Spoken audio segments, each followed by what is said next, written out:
Call the April 18th meeting of the Central District Health Board to order. I'm going to take the quick privilege. If anyone wants to bail now and go play with extruded eyeballs disinvolvement, we've got Medical Reserve Corps volunteers over at the Meridian Medical Arts Charter going through mock training scenarios for the EMT class over there. They're starting at 10 and should be done. Yes, hopefully. No, that's kind of cool. That kind of hits home to me. I actually, as an Army medic, spent a fair amount of time playing with that stuff and doing those mock scenarios and how to address an extruded eyeball and that sort of stuff. So that's one of the other neat things that I've been witnessing over the years is some of the volunteer work that the Medical Reserve Corps has been doing. So officially next on the agenda is approving the agenda. Without objection, we'll approve the agenda as presented unless anyone has any changes. All right, so ordered. Similar with the minutes from last meeting, without objection. Did everyone have an opportunity to review them? Without objection, we'll approve the minutes as printed. Seeing none, so approve. And then next, we are on to the review. Provide and review oral is up on the financial report. Thank you, Mr. Chair. Justin's already got the slides up on the screen. So starting with page 1 of the report, we're now, the report goes to the end of March, which is 75% of the way through the fiscal year. The same trends we've been seeing throughout the year so far, with our revenues coming in right where we expect to be at 75%. I will point out, as I have for the last couple of months, that with our fees in this month, just in family and clinic services, we're still behind in accounting for our fee revenue. So you see coming in at 49%. I asked Conan in preparation for the meeting about how much do you think is still unaccounted for there. And he thinks it's a significant amount, about 200,000. So our new employee who's working accounts receivable was hoping to be caught up by the time of this meeting, but it's taking more work than we thought to continue with the work that's coming in currently and get caught up on the work from before when it started in the role. Fortunately, we have had another position turnover on the finance team, one of our entry-level roles, so it's just been really difficult for them to stay caught up. Conan has assured me we will be completely caught up in our accounting for our fee revenue by the end of the fiscal year, but just wanted to point out that it is still behind there, and you'll see that when we get to page 2 as well. Another thing I wanted to point out here is that you can see county contributions under the revenues are coming in at 102%. You'd be wondering, how can we be over what we're supposed to receive for county contributions? During the beginning of this fiscal year, we received our final payment for FY24 from one of our smaller counties, so it shows up in this year's revenue because we account for when it's received. Looking at our expenditures, we're behind what we budgeted or where we budgeted to be at this point in the fiscal year, coming in total at 71% for our expenditures, at 75% of the way through the fiscal year. You can see we have a little bit of salary savings. We're right on track for our operating expenditures. Our capital expenditures continue to be under where we plan to be, and that's mostly because we didn't go through with the bathroom remodel, which was partially budgeted for in our capital expenditures and partially in special projects. So you see that we're under in both of those places with not going through with that bathroom remodel. And then our trustee and benefits is coming in at about 62% of budget, so behind where we plan to be there too. And just as a reminder, that's funds that we subgrant out, working with community partners to do some of the work that we partner with them on. Moving on to page 2. Our comparison to the last couple of fiscal years. You see the same thing reflected in fees that we saw on the first page. We're completely caught up in community environmental health, right where we expect to be. And we're seeing that lag in family clinic services. And hopefully by next month, we'll start to see where we should be, but definitely by the end of the fiscal year. Our contracts are comparable to where we were last year and significantly behind where we were 2 years ago. 2 years ago, we were still receiving more COVID funds. And 2 years ago, we were also accounting for some of our opioid funds in contracts rather than others. So the amount that you see there for contracts is on track with where we should be. Looking at our expenditures, as we saw on the first page, our personnel costs are under budget, operating costs just slightly under. And again, the T&B and capital are both under, with capital being significantly under because of that bathroom project. Then on to our cash balance statement. We have a very healthy cash balance of 12.5 million, with most of that accounted for in our reserve restricted funding.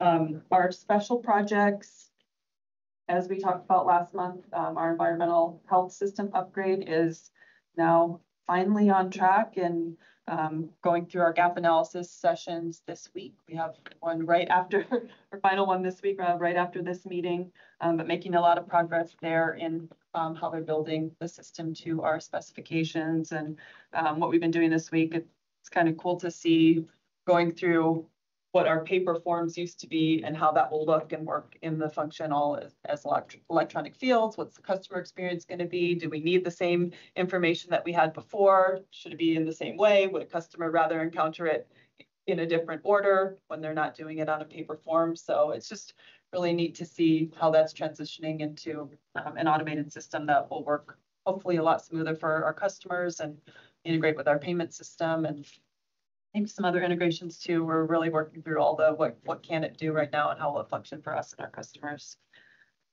That's going well. The employee retention was paid out, no change there. Our staffing needs, that continues to see more charges there for those positions. Still, one of the positions that we planned for at the beginning of last year, we didn't end up hiring for, and a couple took longer to hire than we thought as well. So it's not what we planned, not nearly what we planned. We still have quite a healthy balance there, 246,000. So we talked about bathroom remodel. We decided not to do with the single bidder.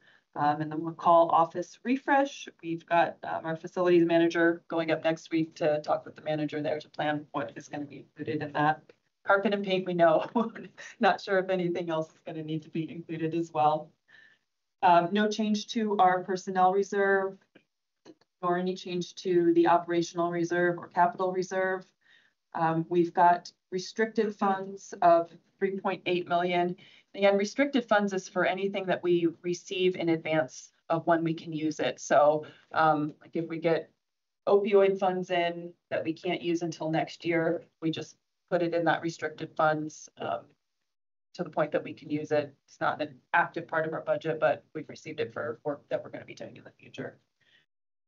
That leaves us an undesignated unrestricted balance of 2.2 million. That summarizes my summary for 75% of the way through the fiscal year.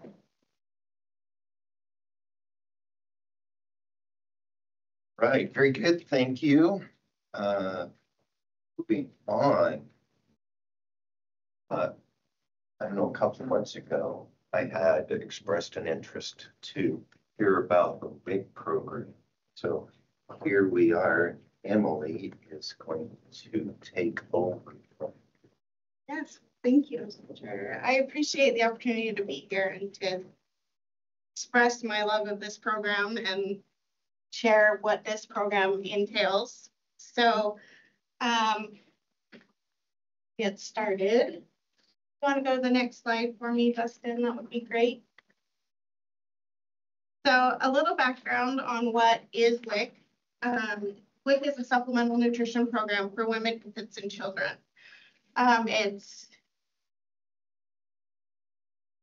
We're a public health nutrition program administered by Food and Nutrition Services, so FNS, out of USDA. That means we provide food in addition to what they can get on their own. So it's not meant to be their full source of nutrition. It's meant to be supplemental. We provide nutrition education, breastfeeding support, and referrals to community resources based on what the participant needs are. Next slide. So it started in 1972 as a pilot program in response to growing concern over malnutrition among poverty-stricken mothers and young children. It was iron deficiency was the problem, and it's associated with delayed learning, poor memory, reduced problem-solving skills, especially if it happens that early stage as an infant or a child. In 1974, it became fully funded by federal law. So it is federally funded and goes to Congress every year to have the funding amount set. So it's appropriated every year. And in Idaho, we currently serve 32,000 Idaho residents per month. And then as far as who is eligible for the program, one, they must be a resident of Idaho. And for our district, that means they have to be a resident of our 4 counties. We do serve some of our neighboring counties, just like they'll serve some of ours if it's closer. So say they work in Nampa, and so it's easier to see someone in Nampa because they can't make it back to us. We see Nampa ones that work in Boise, so it kind of ends up being a wash as far as how many we serve over there of their clients.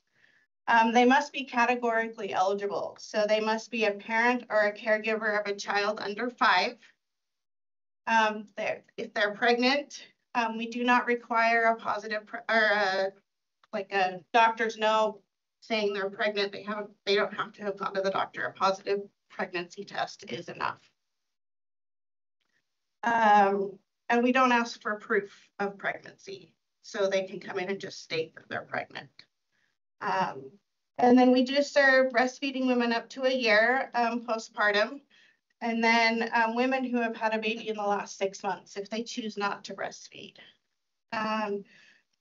So we do incentivize breastfeeding mothers by giving them food benefits for longer. And then they must be low income. So if they're enrolled in Medicaid, SNAP, or TANF, they're automatically income eligible for our program, but they can also be just income eligible. So our, you want to move to the next slide and I'll show our, thank you, our household, our income guidelines. So it's based on household size, and this is determined every July. We are 185% of poverty is our income limit. So we are actually higher than Medicaid and SNAP. So we will get some of those that are the working class that don't quite qualify for Medicaid and SNAP, but can't really afford to live either. We do count a pregnant mom. We can ask them if they would like to count the fetus in the family and count them as a household size of 2. We don't automatically count that, but we can ask them if they would like to be counted as 2. And then we count anyone else in the household towards that income. And we do use our gross income, not net income. So not what they see in the bank, but it's actually what they made before deductions.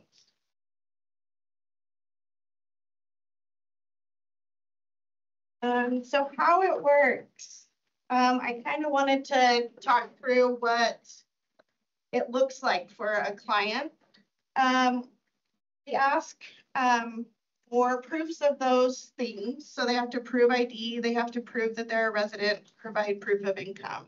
Once they get past that part, they come back to our clinical assistants, who will take a height, a weight, and a hemoglobin. The hemoglobin is a simple finger poke. And then they ask a series of questions. They're nutrition questions, medical background, activity, substance use, and screen use. Screen time, activity. They also screen for abuse. That question is optional for our CAs to ask. So if there is a child that is able to repeat, we wouldn't ask that mom if she's in danger, because the child could repeat that to whoever is abusing.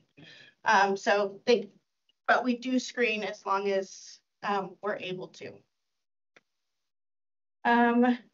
We, based on all the information we gather out of that assessment and weight and measures, we assign a nutrition risk to them. We have over 100 risks that we can assign to them. And what that means is, based on those risks, that's what we educate the client on. So we take what they're at risk for, and that's how we try and help them improve life. So we would give them nutrition education. We have registered dietitians on staff, so if they're extremely high risk for nutrition deficiency, they would see one of our registered dietitians for more intense counseling. They also offer our community resources. So they will then, if a mom is talking about housing and nutrition is kind of on the back burner, like we're offering nutrition, but they don't have a house to live in, that takes priority, and we will help them with resources on where they could get housing. We also go as far as, mental health, all of those things we will refer for. We then provide nutritious foods to them based on those needs. So they're selected for specific nutrients, which are iron, protein, calcium, vitamin A, and vitamin C. So those are the nutrients that they have found in this population, the research shows, that are lacking. So the foods that the federal government chooses as what we can give have to have those nutrients in them. You run the list again, please. You said calcium, vitamin A. Iron, protein, calcium, vitamin A, and vitamin C.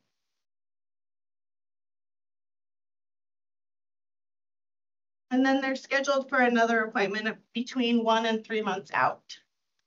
So if they're a low risk client, based on all the risks that we have assigned, they'll get 3 months of benefits. And then we can do an over the phone appointment at that point. So small check-in with them, see how they're doing, provide more education, and then schedule them again for 6 months. We like to see them in person at least every 6 months. And then next slide is a list of the foods that we do provide on the WIC program. It is dependent on which category you are, which foods you get. So if a mom and a baby is getting infant formula, mom gets less food. If she's choosing to get formula from us. If she's choosing not to and is just breastfeeding, the package is substantially bigger for mom. So we do cereal, eggs, whole grains. So the bread, tortillas, brown rice, and pasta all have to be whole grain. Dried beans or lentils or peanut butter. We do yogurt, milk, cheese. There are milk alternatives, like soy, lactose-free. We do goat's milk. We do fresh fruits and vegetables. So the way it works in the store is a client is given a card, a debit card. They go pick these things out in the grocery store.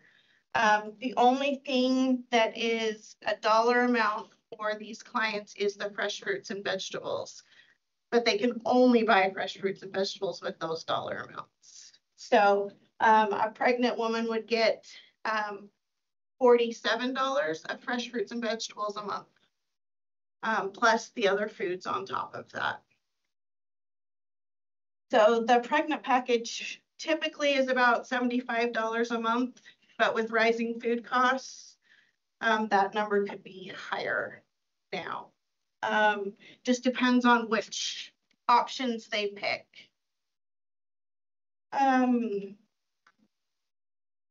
We do offer canned fish for breastfeeding women. That's where they get some protein, as well as the peanut butter and beans, lentils. So, Yeah, Mr. Chairman, Emily, Yeah. Are they limited to just fish in terms of meat products So far, yes. so far? And on the cereals, are there specific cereals excluded, like the high sugar, high food dyes? Yeah, good question. So they get a food list. We also have an app that they can download onto their phone that shows them a list of the foods they can buy. So there is a little pamphlet. I should have brought one for you. I can grab some and bring them back down, but it's a pamphlet that shows exactly which cereals they're allowed to buy. So there's probably, I would say 12 maybe on that list, and they're all lower sugar. There's a limit as to what sugar content can be in a cereal. Great question. Does the health district actually dispense anything? Or for instance, are they using a card to go self-purchase the baby formula also? Yes. Are they instructed on quality? One of the things that I'm concerned about is when I was in the legislature, we had a pediatric gastroenterologist come and promote something called EleCare, which is a hypoallergenic formula, supposedly. But when you print out the ingredient list, number one is 55% high fructose corn solids, and number two is safflower oil. Right. You know, refined sugar and inflammation causing grain oil, right? That stuff should probably never be consumed by a human being. So when they go through the process, are they being educated about the quality of the products that they're allowed to buy? Or are we as an entity addressing that internally in our patient education? We try to. We try and encourage, fresh, whole foods. And we try and support the breastfeeding as the source, because we know that science shows that that is the preferred method for infants. So we try and do all of that education prenatally, so that as they're pregnant, we're talking about breastfeeding, and that they decide before the baby's born to not even do it. We try and talk about the cost of infant formula. It's outrageous how much, and we don't supply the full amount they need for a month. But we do talk about quality of the foods. The infant formula, we're a little limited on what we're allowed to issue. So how this works is there's a consortium of states that go out to bid every 5 to 10 years on a contract for infant formula. So we're only allowed for a milk-based formula to issue Similac products. So Abbott. So we do dispense at the store. So yes, we assign it on the card and they go buy it in the store. So we assign a specific formula to them here, and then they go buy that at the store. Sure. So Emily, so on the protein canned fish, who determines what proteins they can get? My curiosity is, we being a beef state and iron being the foundational evidence for the entire program. Right. Is there a way that we as district, or is that a state level or federal level, to communicate, or I'm getting high iron food. It's the only thing on this list that is decent in iron is lentils. So just out of curiosity, where is that determined? At what level? So, share, but Go ahead. it's a federal level. Yeah. I'll talk to Bobby. Yeah, there you go. Good. Call them up. I will. No, we would love it. There are some changes, new food rule coming down that are adding things to our list. But yeah, it's still no beef. And I noticed Kennedy already had the producers of the infant formulas in because of contamination issues on Operation Storm Speed. So hopefully they'll be cleaning up there as well. We hope so. Like all of us, yeah. Yeah. Thank you. Yeah, Oh, absolutely. one other question. With this, in terms of potential nutritional deficiencies, will the programs cover supplementation like D tablets or iron, those kind of things as well, or no? Unfortunately, we don't. Yeah, we try and teach them how to do it with food. So even if it's not in our food, we try and encourage them if that's a deficiency they have, we'll teach them on what foods are high in those so that they can get it nutritionally through their other food. Yeah. When I was looking up the ingredient list on EleCare, I guess it's produced by Abbott, and I discovered that their website is even hooked on sugar because it says this website uses cookies needed to operate.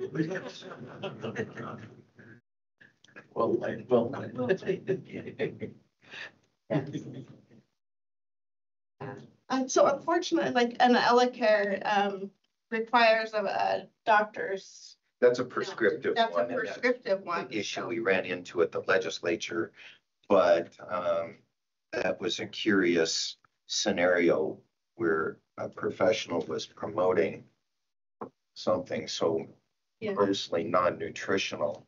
And I think that's part of what's happening in the country right now is a revisiting of what's considered, healthy and nutritious and so forth.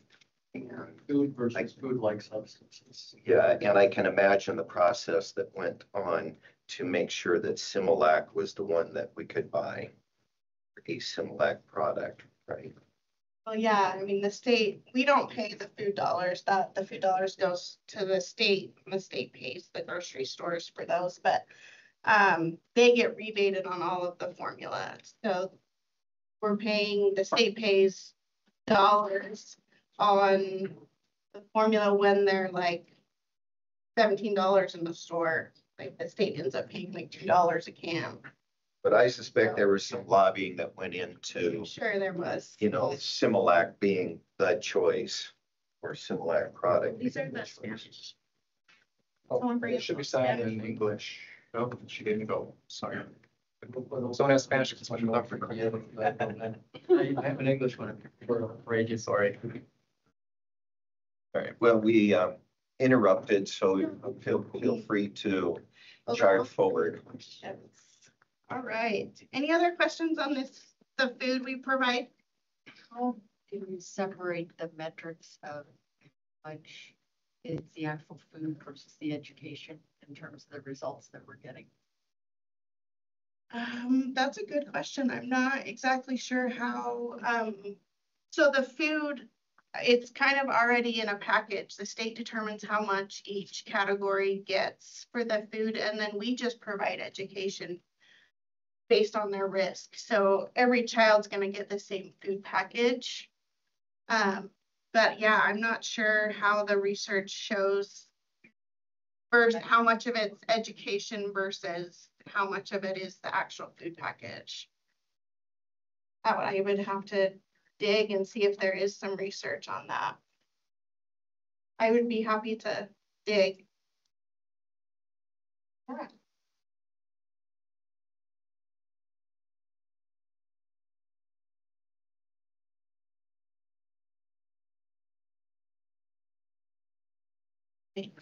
Forget myself a note, I won't forget. The next slide is I wanted, oh, I skipped a slide. These are the health outcomes. So there's, I won't read them since you guys all have a slide in front of you, but the WIC program has had lots of studies done as to what the health outcomes are from our program.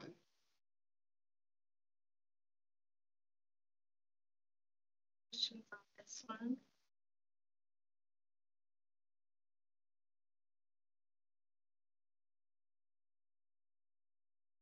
All right, then I will move on to the next slide. And I just wanted to show our participation trends. So the first slide you'll see that has the graphs. This is our district. So the red line or pink line is considered enrollment. So enrollment means they've done all the work to get on the program, but they don't necessarily have benefits. So for some reason, they don't have a benefit assigned to them that month. So they didn't come to an appointment or something like that. They haven't called us to tell us they need benefits. So they're enrolled in the program, but they're not necessarily participating.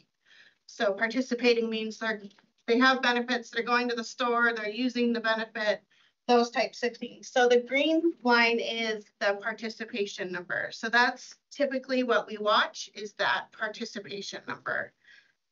We try and keep enrollment and participation really close to each other. We're probably we like to stay above 90% of those that are enrolled are participating in the program. And we do really well with that. We're probably at 95% of those that enroll in the program are actually participating in our program. What would keep someone that is enrolled from not participating? What would be the scenario? Well, sometimes it's a matter of they don't know how to shop, so then they still stay active. So they won't come to the next appointment because they don't know how to shop. Or, you know, like some of our refugees tend to have a struggle in the store. So if they don't feel comfortable, they'll just stop coming because they're like, well, I'm not getting anything from WIC. But they don't close out their account for 3 months worth of, so they could be enrolled for 3 months past the last time they had benefits before their account closes. So they would be enrolled for those 3 months that they don't have benefits because we don't close them automatically out when they don't have benefits. So that would kind of be about the only scenario I can think of off the top of my head that would be where you would see an enrollment over and not participation. Chairman, I'm wondering if that's, because these are dates on the bottom, that's like summer months, it's less, or holidays where they're not, it just seems like, yeah, that period might be in line with the seasons, but I'm not. Yeah, so the next few slides are going to show you, so the next, if you go to the next slide, the months there at the bottom, it's really hard to read. So I apologize because I did. It starts in January of 2021 on the left and runs up to March of 25. So I wanted you to kind of see over the years how it goes, but each little line is a month. So yes, we tend to drop a little bit in December. We tend to see a peak right as school starts for like BSU. We tend to see, or even elementary school, we'll see an increase there too. Holidays can be a little rough for participation here. So the first, this slide right here is the entire district. So our overall participation right now in the program for March was 5,689 participants. We dropped a little bit in February, but we're on the upward trend again. So February is also typically a short or a less month because it's a shorter month. So we tend to see our data drop a little bit in February as well. And you'll see we have a spike of, I mean, we've gotten up to 6,100 just in last May. So the need is out there. And right now staffing has been and the ability to get a person in to see us has been our problem. So next slide is Ada County. So I tried to pull it out for all of you so you could see your county. This is Ada County ones. The next slide is Boise County. And then Elmore County and then Valley County. But as far as total for Ada County, it's of course, the biggest participation is 4,844 right now. And that includes all of our clinics here. So we have a total of 6 clinics in Ada County. So it's not just located here, we're actually located other places within Ada County. So for Boise County, we have 2 sites that we visit. We do Idaho City and Horseshoe Bend. Their total right now is 19 participants overall. We've been up as high as 42, but we're dropped right now due to staffing.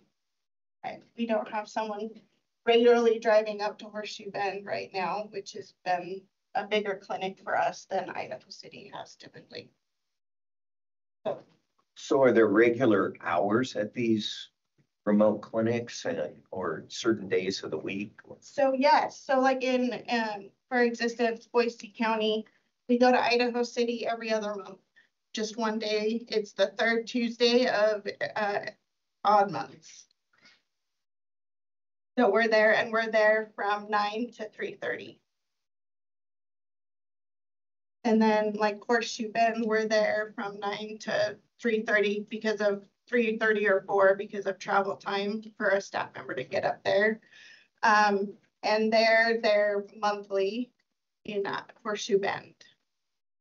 I think it's the 1st Tuesday of the month that we're there.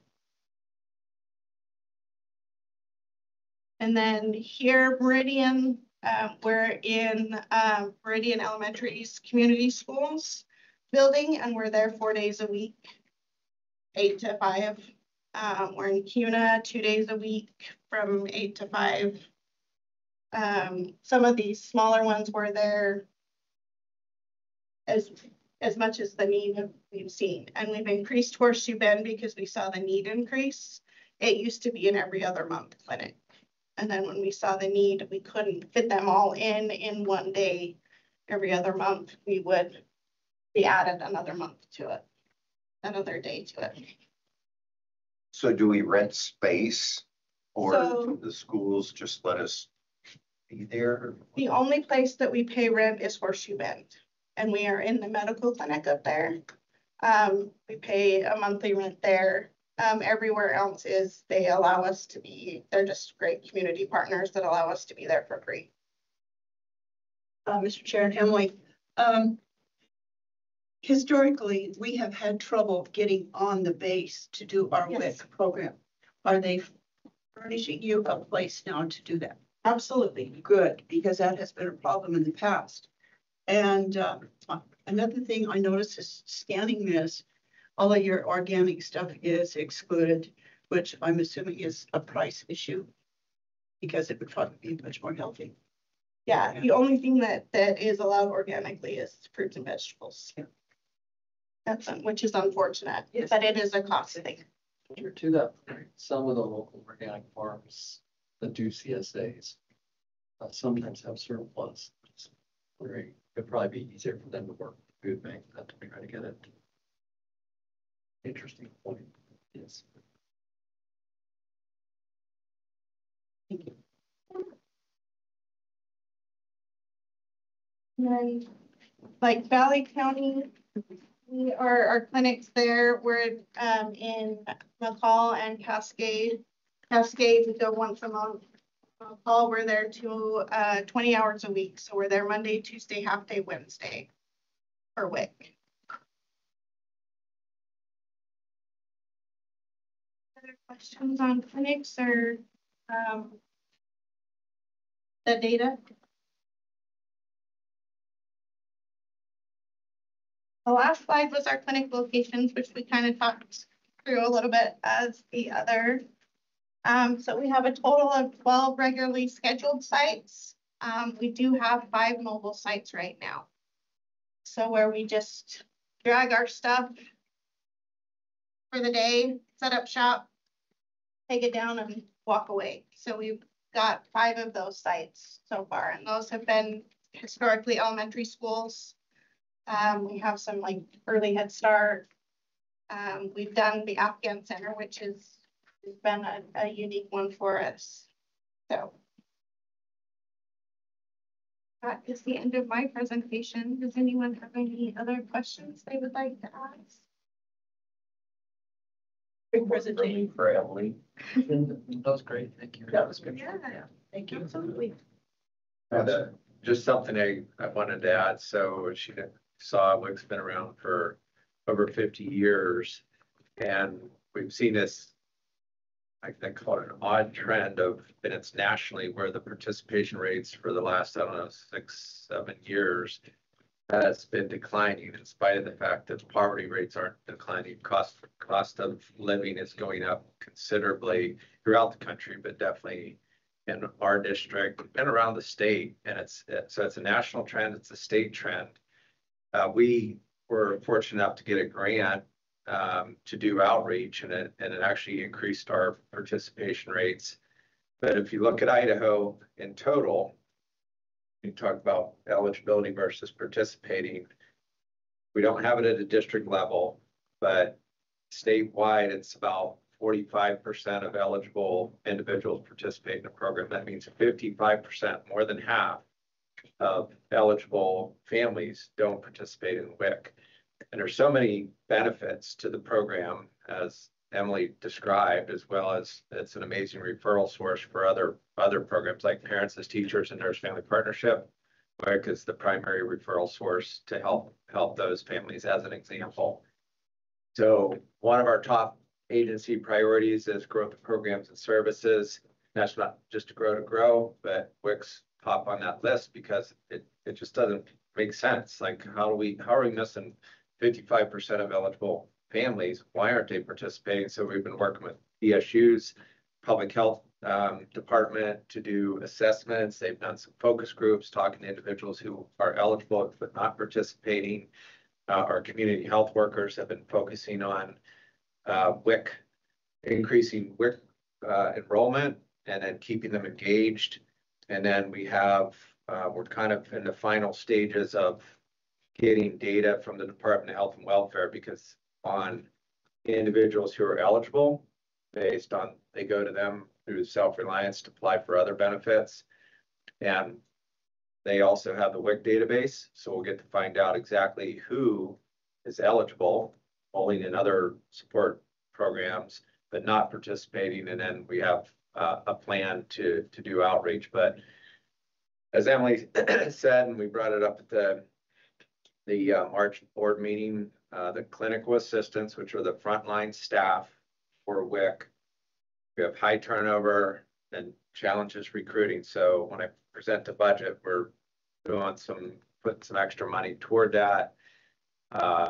We're actually, because a lot of the high schools are ending their semester, so we're going to be out doing the job fairs and things like that coming up, because you can be right out of high school. We'll train you on the job, and you can really start today because we have several positions available. So the bottleneck we have now is staffing, and I think with our efforts we'll be able to get that ramped up, meet current demand, as well as what I think once we start getting the data and can do outreach, it'll change our numbers too. So anyway, want to provide that background. I think it's been like forever since we've had WIC come and present, so thanks for requesting it. And it's our largest clinic service program by far, and I think we're looking for opportunities to serve more people throughout our health district.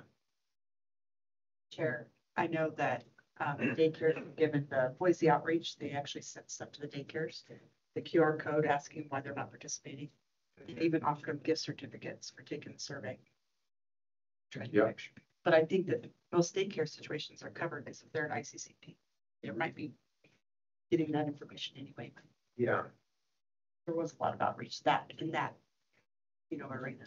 And that was part of that study. So those individuals were incentivized to try to get like, why are you not participating? Because it's always that there's a lot of anecdotal stories out there, but this will allow us, and I think they wrapped up their study. We don't have the results yet to know exactly why, and maybe that can help us with messaging when we do our outreach, those individuals who aren't participating. Because there's, again, one of the anecdotal stories out there is I participate in SNAP, it's known as food stamps.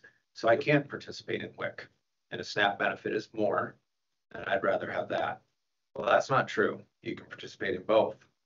This is a supplemental nutrition assistance program, also a lot more restrictive, lower benefit, but the extra value is the nutrition education, breastfeeding promotion and support.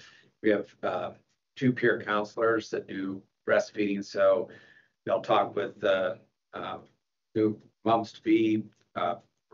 Maybe they already are mothers and having another child, about the importance of breastfeeding, and then they'll provide them with actual support if they're having any types of challenges. So it's not just talking to them, but actually they'll go out to people's homes and do whatever they can to help a mother get started and successful breastfeeding, at least I guess the goal beyond the first year of the child's life. So cool stuff.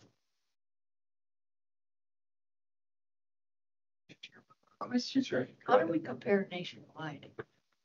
Our participation is quite lower than nationwide. So I think the national average is 52% or roughly low 50%, and we're at the 45% in Idaho. There are states that are up in the 70+%, and those are the ones we're looking at, like, what are you doing? And one of the things they are doing is they have a really strong partnership with their state social services programs that they're already doing eligibility determinations for, and then giving that data to their health departments, local health departments. And I expect we'll see a sizable bump once we're staffed up and can start doing the outreach. Thank you for your time. Thank you. Mr. Chair, I know it's real good, but can we take a break and try to fix the issue of the screen cutting in it? Yes, I was going to offer that coffee break anyway, so we're good. Yes. Let's take about 10 minutes. Yeah, well, it's just.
All right, we will call the Central District Health Board meeting back to order.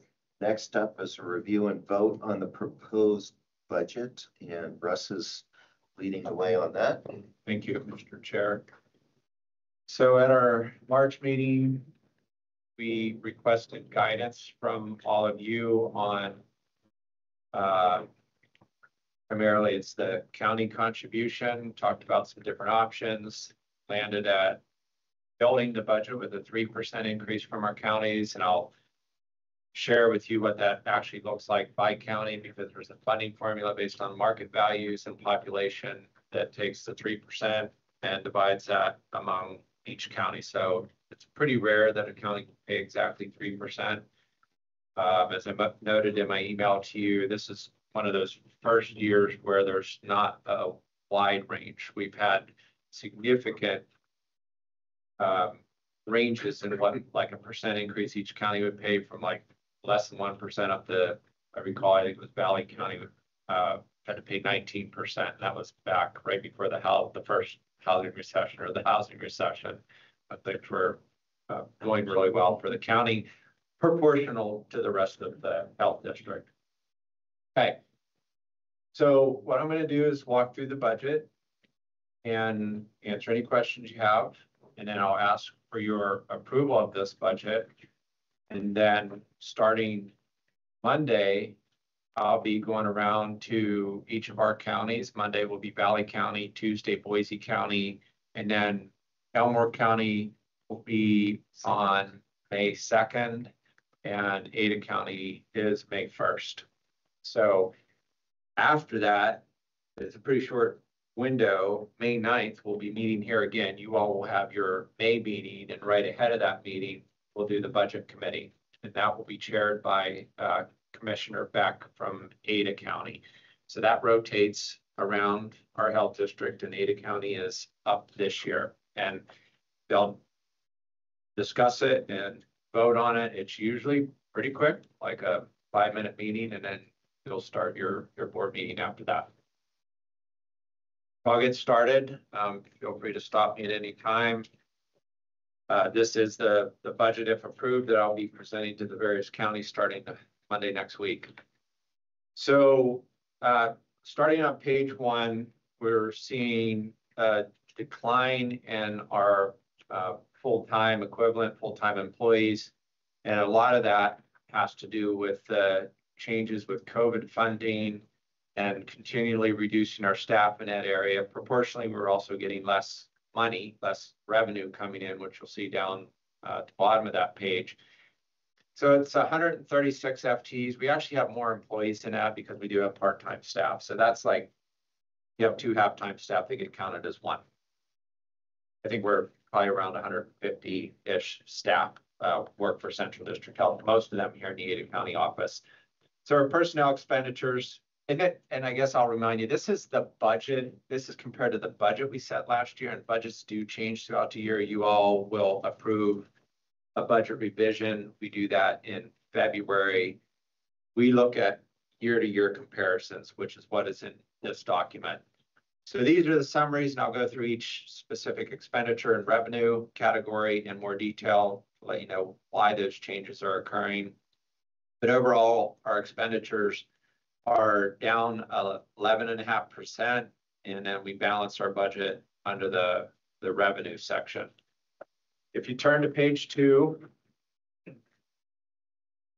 that's how the 3% increase gets divided among the 4 counties. If you approve it and the counties approve it, the increase is in the teal column.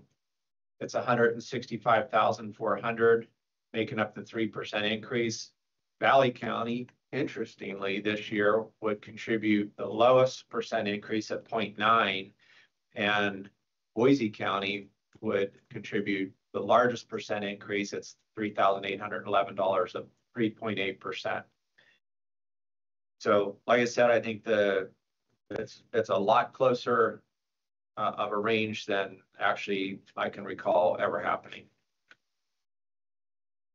And we get you can see the footnotes there. We get the data from the tax commission, and then you get the population numbers. And every 10 years. So as the estimates occur in between that 10-year census, I know in the past, like Elmore County would show a decline in population, and you would say, I don't think so. But it's the way it worked out. Not this year, but in some years in the past. So, I get more and more phone calls. So. Yeah. So That's the indication. And then on page 3, you'll see what actually occurred there. And, you know, like I just commented, it would show Elmore a decline, but they're showing a population increase of 5 people from 24 or 25 to FY 26. So you know, it is what it is. That's the formula that's in Idaho code. That's where we get the data from. Turn to page 4. You'll see the personnel cost increase overall is $54,300. So what we were able to do is move our staff within those two pay grades, 2 fiscal year salary structures. That's more accurate. So in fiscal year 24, that's what we based our salaries on last year. And then this year, for the guidelines you all adopted in December, we're moving to the FY 26 pay grade and assigned pay ranges. So it's basically making up for 2 years. So there's some pretty significant differences. And then the thing that makes it even a little bit more challenging to implement is, like, we have letters H, I, J, K, and each one of them a job class gets assigned to, and they have individual pay ranges. And unlike most years in the past, it might not move at all or move 2%. Each pay grade, the percent increase was different. So does that make sense? So you might see a 4% change for H and a 3% change for I. Anyway, I know it's a little bit complicated, but what we did was we moved everybody about 99% to keep them in their comparable ratios to what they were in 24 to the FY 26 pay scale. But not the whole way. And then we talked about that at the last meeting.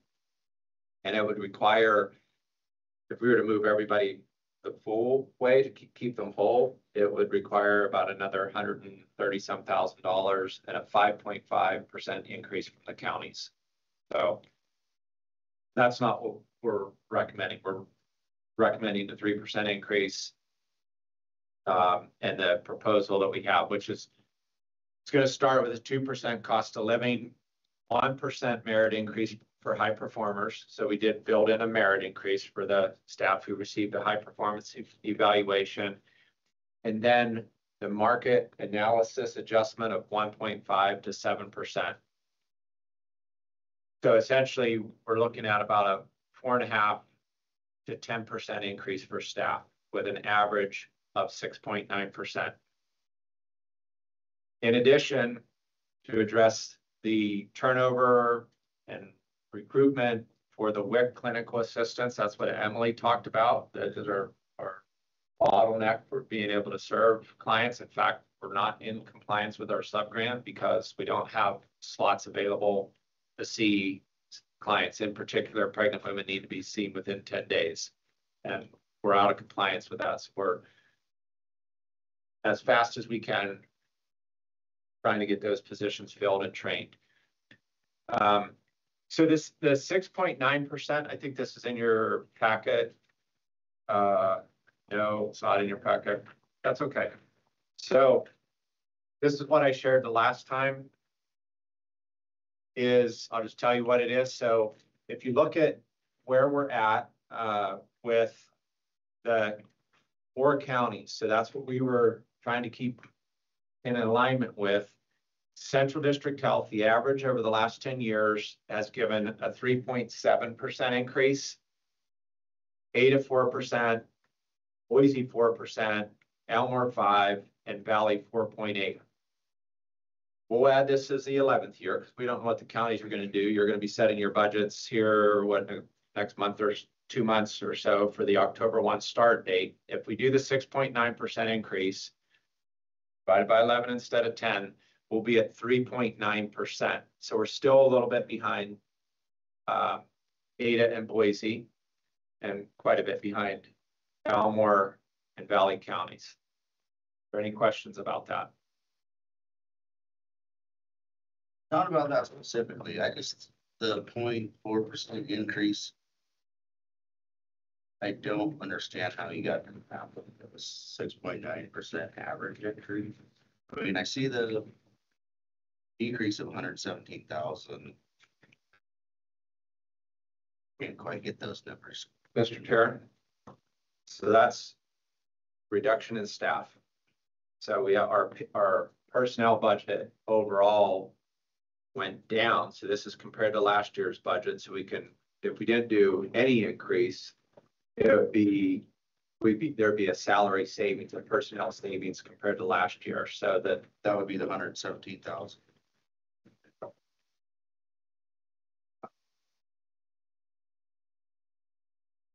So basically, yes, it's included in the cost increase of 54,000 overall with a decrease in salary of 117,000. That's including the pay increase and then an increase in the benefits of 171,000. Okay, that makes sense.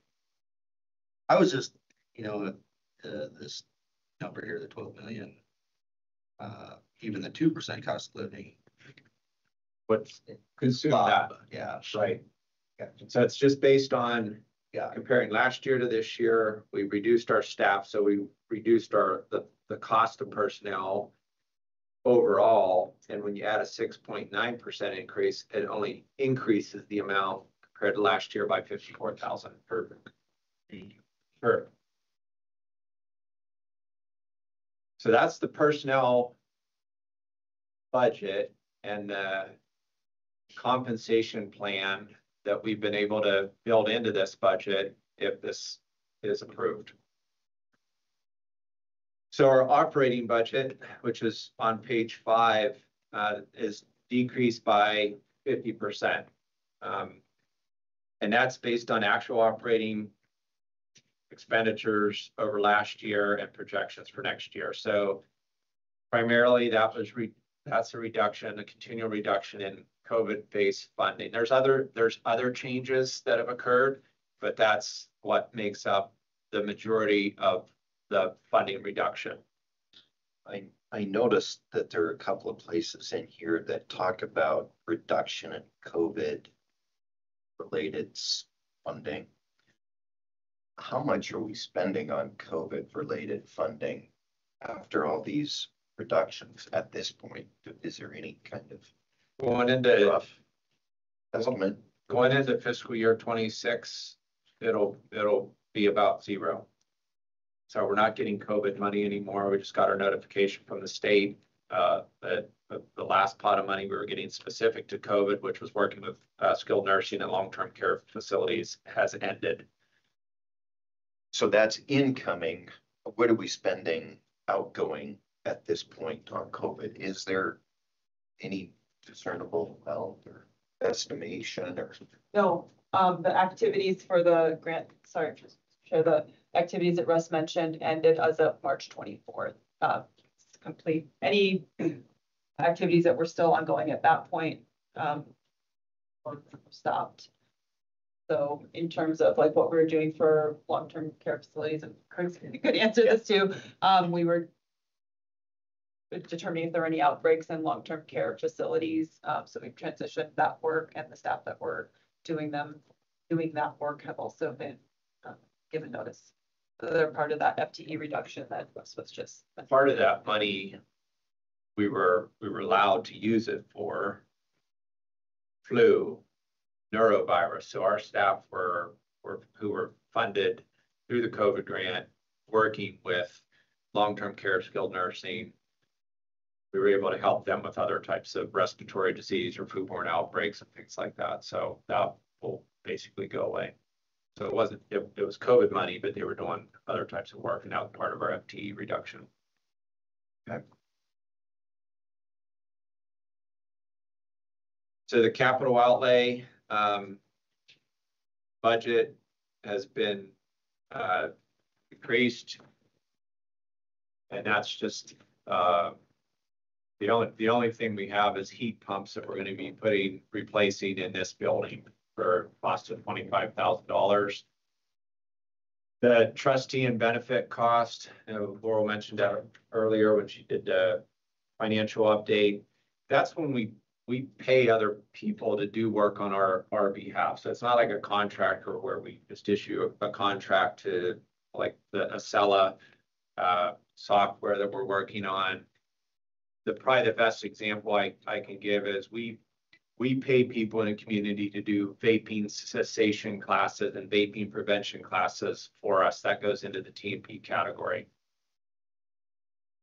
So part of that, there was about $400,000 in opioid settlement funds that we had in operating last year. So that's part of that large increase was recategorizing that correctly to be in the T&B category. So it wasn't like we're spending another $400,000. It was in operating last year's budget. So the state appropriation designated amount is the Millennium Fund dollars that we get. So it's a state appropriations, but it's not coming out of the general fund. It's coming out of the lost tobacco settlement of around the year 2000. And we request funding, and then the legislature ultimately authorizes that money to go out to the 7 public health districts. So it's vaping and tobacco, although in a very positive note, youth are generally not using tobacco hardly at all anymore. Unfortunately, vaping's more than made up for that decline. So it's we do a ton of work, really focused heavily on education to try to prevent youth from starting. And then it also includes state home visitation funds, which has been level statewide at $1 million, and then we get our share based on a formula that trustees agree to. And that money goes to parents as teachers and nurse-family partnership. Contract revenue, the bulk of that money, it was COVID money, ARPA, American Rescue Plan Act funds through Ada County. We didn't use that money for COVID. We used it for nurse-family partnership, getting seed money to establish new positions, do the training, getting them ramped up, and identifying other or allowing other funding streams to meet most of the demand, the salary demands for those positions, which comes in the form of Medicaid billing for home visits.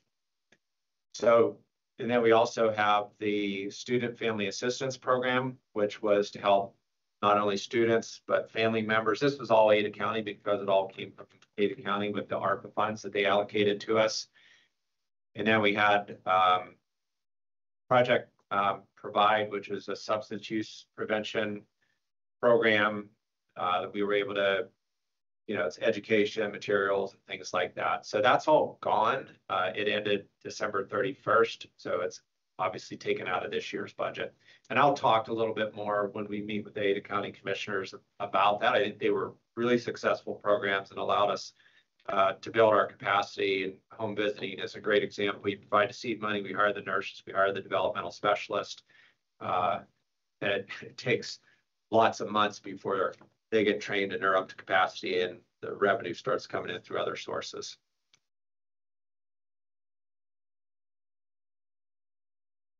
Fee revenue, we're increasing that by 12.6% based on, and that's just based on revenue trends that we're seeing. We've increased our, I think home visiting is probably the biggest program we have that's, and you saw that when Laurel did the budget to actual, it's on a pretty good upward trend right now. And we expect that to continue. And we have in this year's budget to hire another nurse for Nurse Family Partnership.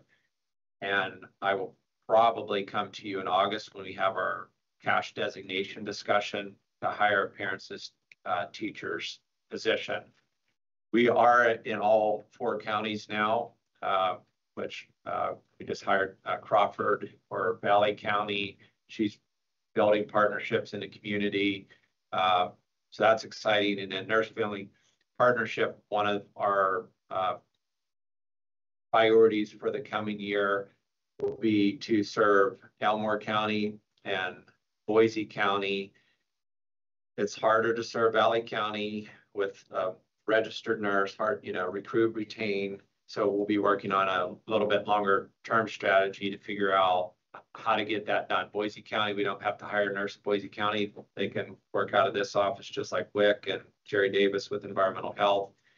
And the same for Elmore County. You guys know that Brent he lives in Boise, but works out of the Elmore County office. So I'm really excited about that. Those programs have really developed. Thanks to the board for the seed money for Nurse Family Partnership to get some of those positions established. And I think it's going really well. Real quick question on the Nurse Family at Valley. Is that a part-time position or is it a full-time? The only reason I ask is that I'm aware of a lot of people that finish their time in Boise and retire up there. Yep. And there would be maybe a pool of nurses to pull from up there. Just an idea.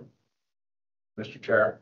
So that is where that would be that's, again, it's extremely expensive to send somebody up from Boise. So that's who we would be looking for. Those would be the ideal candidates. So the person we have there now is a parents as teachers, part-time home visitor, and we would expand the hours, the FTE commitment to Valley County as the demand goes up once. Could that be split between like 2 nurses or 3 nurses, possibly, or no? Yeah. Very part-time, because I know a nurse practitioner that retired up there. Yeah. And she would be networked with those who are available. So just maybe think that up later. That's a good idea. Ideas there. That's who we would be. Yeah. So nurse practitioner, as long as they're BSN, that's all we need. Yeah. And there are several that I know that are out there, but they're retired. But again, part-time work. Exactly.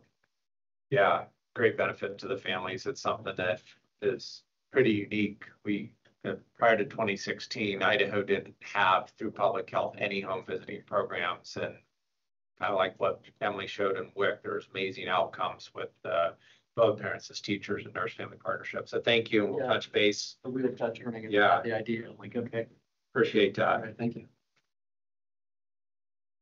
The other revenue and interest, we're looking at an increase of about 42%, and that's moving the opioid settlement money under the other category, because it's coming from the state of Idaho, but it's coming from the lawsuit funds, so it's not appropriated through the legislature. The health districts statewide get a certain amount of that, which has really been helpful.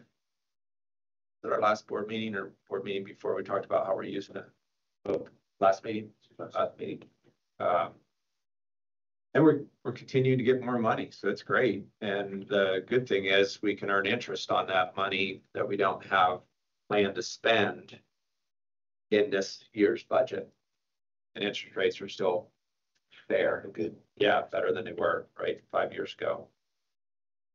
So reserve and restricted funding, what that money is set aside for this year is, with the board's approval at the last meeting, is we're going to budget at 97% of personnel. So we have enough money coming in revenue to budget with this plan to fund it at 97%. If we come in at 99%, we're going to be short. And where we would make that money up to balance this budget is going to come out of our operating reserve fund, which is about $4.5 million. And if you divide our new budget by 3 months, which is our target, we're overfunded. So if we do run over our budget, we have the money because we're going to have to start looking at declines in that anyway. I mean, it's one-time money that's set aside. I mean, you can't count on it ongoing, but I think funding personnel at 97% is safe. We've spent, looking over the last 10 years, as little as 91% and as high as 99%. We come in at 99, we'll have to tap into the reserve. We come in at 97 or lower, 97 will break even. If it's lower than that, we'll then have cash left over at the end of fiscal year 26. And then the last couple of pages is every single program project code, how it's funded on the revenue side, the expenditure side, and then you can see where the district funds are going to balance our budget. And then besides the numbers, Corey provided you with a copy of your respective counties' data summary, things that we've done for your county. There's a little bit of lag in this because it doesn't include the current fiscal year. So like Valley County, we are not doing parents as teachers because this covers through the end of fiscal year 24. And I'll hand those out to the commissioners when we meet with them. That's what I have for you. To answer any questions, it's an action item. I have one. You know, on this detailed list of line items, I mean, obviously, some of them are pretty self-explanatory, but is there any kind of like a legend or description that, like line 13604 PIO marketing, it describes, you know, a couple of sentences about each of these that we had, or does such a thing already exist? So it doesn't exist. One of the reasons this is a landscape document this year is we always had a lot more acronyms. And then it was literally the fine print. So this year we put it in landscape and tried to better explain so there weren't so many acronyms, but I think that's something that we could do. We don't have, I mean, we know exactly what all these programs do, but for the board's benefit, we could put that together.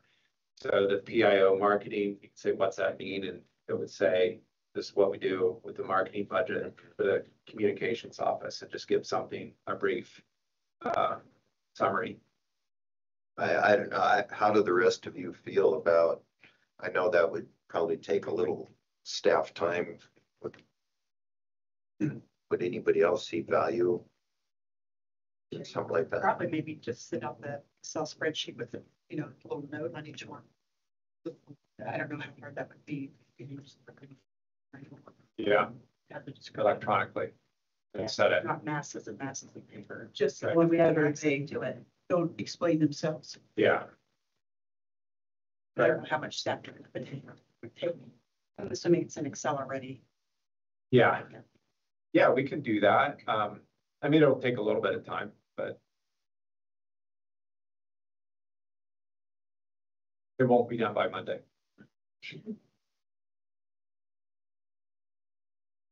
Maybe by the August meeting or something. I don't know.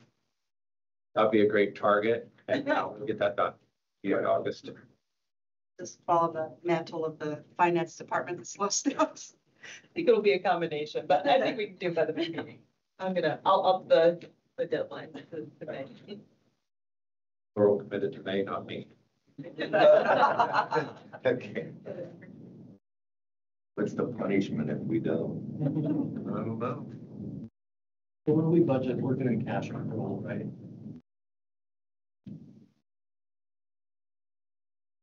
Great. So this is listed as an action item. So does anybody have any further questions or need clarification on this proposed budget? Budget had time to digest.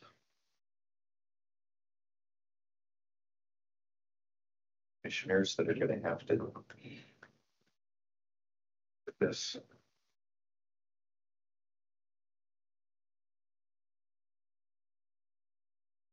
I think as long as, when Russ comes to Boise County and explains why we have the biggest percent increase, they'll be fine with it. All right, then, do we have an action proposal, a motion? Anybody willing to? I move we accept the fiscal year budget as presented. Second motion. All right. Is there any discussion about the motion to accept the fiscal year 26 budget as presented in the draft? Any discussion? Seeing none, then all in favor of the motion to approve the budget, say aye. Aye. Opposed? All right, motion carries. That takes care of that action item. Then I think we're on to director's report. Okay, thank you, Mr. Chair. Yeah, we'll gain ground, Catch up. for sure. Already, one of the things I would talk about, just the schedule, but I shared that with you already, and you sent invites to everybody who are not commissioners who won't already be there. Perfect. And it's great to have you there if you can make it. I get it, you're busy if you're not a commissioner, but it's nice to have other board members there to help support the budget presentation, and the commissioners appreciate getting to see you too. So, all right. Well, what I wanted to do. Do you have the dates on those again? Ada County is May 1st at 1:30. Ada County Courthouse Commissioners Quarters.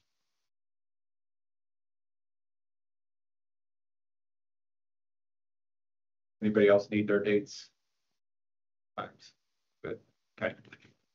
So there's 4 new laws that I wanted to share with you that impact public health. There's probably others, but these are the ones that I found to be most significant. And I'll try to answer any questions, although there's sometimes a lack of clarity when a law is passed as far as exactly what it means and who it applies to, and subject to interpretation and maybe down the road case law. So Senate Bill 1031 changed your authority in 39-414. And just the statement of purpose is to ensure district boards focus only on necessary and reasonable health laws and regulations. Removes their broad authority to take sweeping actions for public health, including preventive measures. Keeps your duties clear, limits overreach, and ensuring resources are used responsibly for decisions. So what that means is, instead of to do all things required for the preservation and protection of public health and preventive health, is you can now only undertake actions that are necessary and reasonable for preserving and protecting public health and preventive health as supported by scientific evidence. Without a definition of scientific evidence. That's it. There you go. Has to be, you can only take actions necessary and proven by scientific evidence. House Bill 243, Idaho Child Care Program. one of the things that this was amended, ultimately it was amended, I think in the end it worked out okay. But one of the original plans was to allow child care providers to set their own ratios, child to staff ratios. And as long as they were enforcing whatever they decided was appropriate, then they would be compliant with the law. That got removed.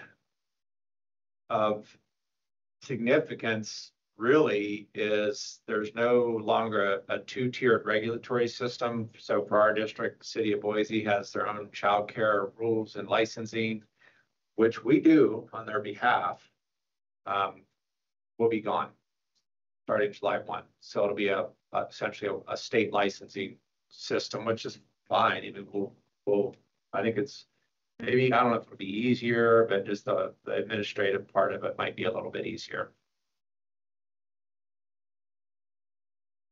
So it didn't go through with what I was very concerned about, which is choose whatever ratio you want. And as long as you follow it, it's all good. I think it, as it came out in the testimony and what have you, was I think it's a step too far and would put kids at risk.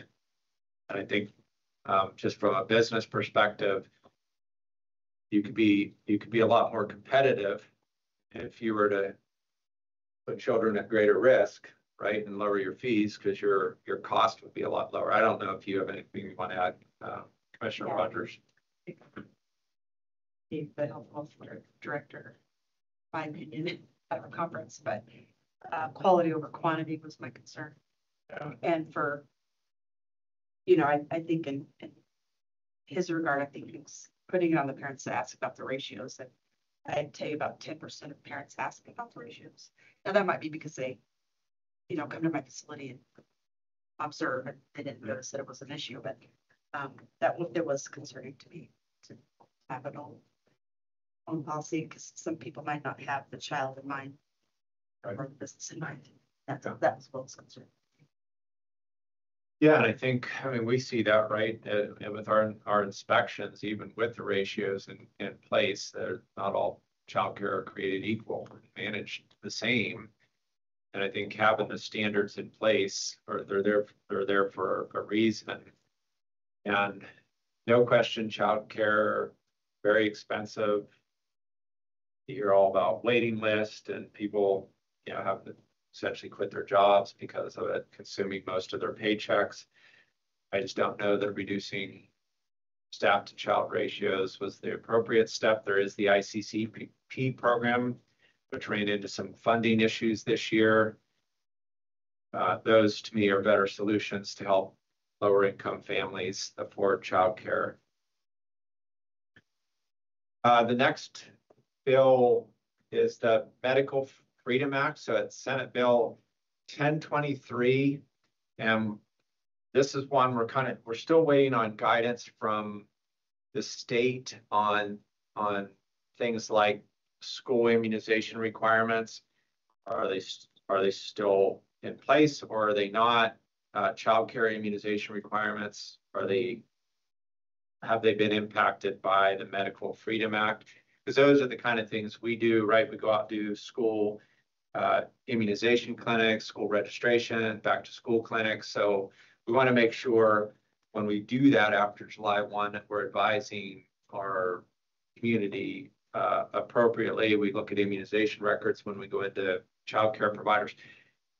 And the truth is, as most of you already know, it's a requirement, kind of, but you can opt out for philosophical reasons, medical reasons, religious reasons. So it's, as I look at it, it's a checkpoint so we can at least advise families. You can certainly opt out. Everybody's notified they can opt out. I don't like the idea of not even having that step in place because we find a lot of families want to get their kids immunized, and that kindergarten registration is sort of that last catch point before you're often not one of your primary care providers unless it's urgent care, things like that. So more to come, and I'll let you know what kind of interpretations we get from Health and Welfare. I'm sure they're working with the Attorney General's office to figure out what this means specifically to immunizations. There's lots of other things that don't directly impact us. And the last bill, House Bill 135. This legislation addresses benefits currently available to illegal aliens who come to Idaho and still leaves in access to medical services. So we will now have to verify lawful presence, we believe, for most of our programs. So you heard Wick's presentation.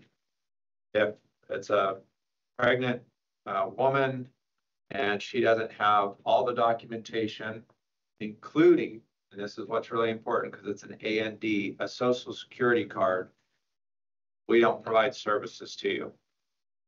Now, some of the challenges with that, there are individuals here who are here legally that don't have a social security card, student visas, work visas, things like that. So how that's going to impact the population we're serving is yet to be seen. And also how broad that is. So we heard from WIC that they're working on whatever guidance they're going to give. Administratively, we'll have to put processes in place, what kind of documentation is required, what kind of records need to be maintained. But there's other situations, like almost everything we do is it depends on how you define public benefit, which according to Mike Kane, there's no definition of public benefit in Idaho code. So subject to interpretation, there's a federal definition of public benefit, which I don't know if that's what we'll use or not, but when we go out and we provide TB medications to a person who is currently unhoused because they have active TB, if they don't have a social security card, we will no longer potentially be able to treat that individual to control a respiratory virus for which they have no ability to manage without medication, and they would be in our homeless shelters and libraries and other public places. So that's an example of why this law could be concerning, at least from a public health perspective. So more to come on that. Yes, we had quite a discussion on that House bill because, you know, the organism doesn't really care whether you've got documentation or not. So it does put the public at risk. Right. That'll create some new challenges for us for sure. And my little plug for the Idaho Association of Local Boards of Health, when you all get together in October, I think these are the types of things we need to be talking about. And what do you collectively want to do on a statewide basis to, you know, in these cases, get more clarity in law. And if it still seems out of alignment with what we should be doing, then I think we need to have a stronger voice in the legislature. And as Betty Ann can attest to, that's not coming from the Idaho Association of Counties. Great organization, but these are generally not their priorities. And that's who we pay now to monitor legislation for us. Happy to answer any questions. Caught up. We are caught up. I do have a question that might fall under director stuff. Do we have a policy regarding which incoming emails are forwarded to the board members? Is there a system? So, good question. Like public emails, and Ada County has their generic email address they receive and it gets disseminated. Do we have a policy? Policy, our practice. The practice is if it's sent to you, we would forward it on to you, and if it comes to the board, then it's not, I guess, urgent. You get those in your board packet. So I think for this meeting, you got one email. During COVID, you got 3,000. So there are emails that come to the board that say, I want to open up a restaurant. You will never see those. Or sometimes it's very mean spirited and it's not wanting anything. We generally don't share those either. So you either get them direct or we address them if it's a public request for a public health service, or we include them in your board packet. So that's kind of that's been our triage. All right. Does anybody have anything else for director? Good. All right. Then lastly, an opportunity for public comment. There doesn't appear to be any unfamiliar faces in here. So going once, twice, or 3 times. All right, moving on. Anybody have any pearls of wisdom they want to share before we jet? Want to share, I toured the new forensic facility with the county commissioners this week, and it's probably one of the nicest facilities in the country. Yeah, they have a great team over there, and again, public health related, kind of on that end you don't want to be on, but at the same time, proud of what the county has done there. Serves the whole state. I wanted to go to that. Planned during office hours. I understand there was an autopsy involved. There was, yes, an unfortunate case on the day. A couple of the commissioners have already expressed their dislike for the autopsy. How many forensic pathologists do you have? Two. Two. Now, they certainly, I think this goes more to the state level. They can certainly use funding and probably another at least half-time forensic. But yeah, it's, as the state grows, they get busier too. But really good team over there. Just an update from happening in the county here in the health district as well, because it serves the certain county. So if we don't do our job, they get busier. Yeah, that'd be. All right. Anything else? Very good. Meeting adjourned. We'll see you in May. My birthday.